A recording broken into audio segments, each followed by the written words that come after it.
प्यारे बच्चों नमस्कार। आज हम बात करने वाले हैं ज्वर निदान एक के अंतर्गत चरक निदान एक के अंतर्गत ज्वर निदान की बात करते हैं। उसमें एक पॉइंट है ज्वर का महाप्रभाव। ज्वर का महाप्रभाव का विवरण है ना, महाप्रभाव ऑफ ज्वर विवरण ऐसा कुछ बोला गया है। ज्वर महाप्रभाव विवरण श्लोक में दिया है, मतलब जो सिलेबस में है। तो एक्चुअली में देखेंगे जब चरक निदान 1 में देखेंगे तो ये नहीं मिलता है, बट कहाँ मिलता है? चरक चिकित्सा में मिलता है। चिकित्सा स्थान का जो चरक ज्वर वाला पार्ट है उसमें मिलता है। तो कोई बात नहीं, ये पॉइंट वहाँ से है तो हम लोगों ने वहाँ से उठा लिया है। तो देखेंगे इन्होंने क्या बोला कि ज्वर के प्रभाव, ज्वर जब किसी व्यक्ति को आ जाता है तो उसका शरीर पे क्या प्रभाव पड़ता है, ये बोलते हैं ज्वर का महाप्रभाव या ज्वर का सिंपल प्रभाव की बात करते हैं। तो देखेंगे श्लोक है, इसको देख लें। श्लोक नंबर चरक चिकित्सा 3 का।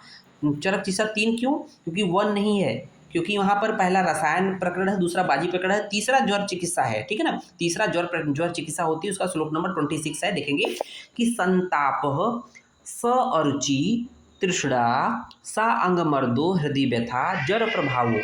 ये तो ज्वर का प्रभाव है। ठीक है, क्या ज्वर के प्रभाव या महाप्रभाव 5 होते हैं। इंपॉर्टेंट पॉइंट है, प्रश्न पूछता है कि ज्वर के प्रभाव या महाप्रभाव कितने होते हैं? 5 होते हैं। कौन कौन से होते हैं?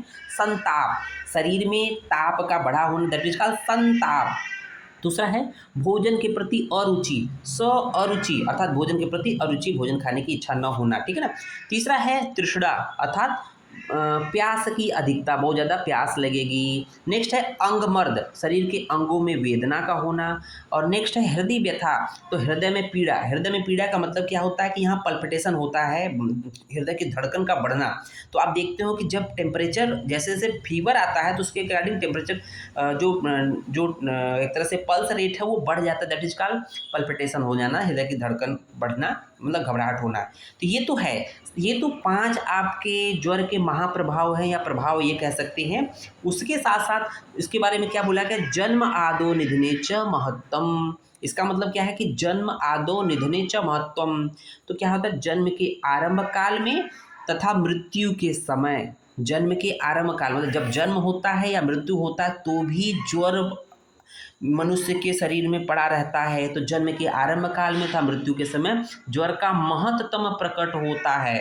अर्थात जन्म और मृत्यु के समय यह बहुत बड़ा तम अर्थात मोह को उत्पन्न करने वाला होता है। तो इस तरह से ज्वर का महाप्रभाव कह सकते हैं या ज्वर का प्रभाव का विवरण यहाँ कंप्लीट हो जाता है। उम्मीद है लेक्चर समझ में आया होगा। धन्यवाद।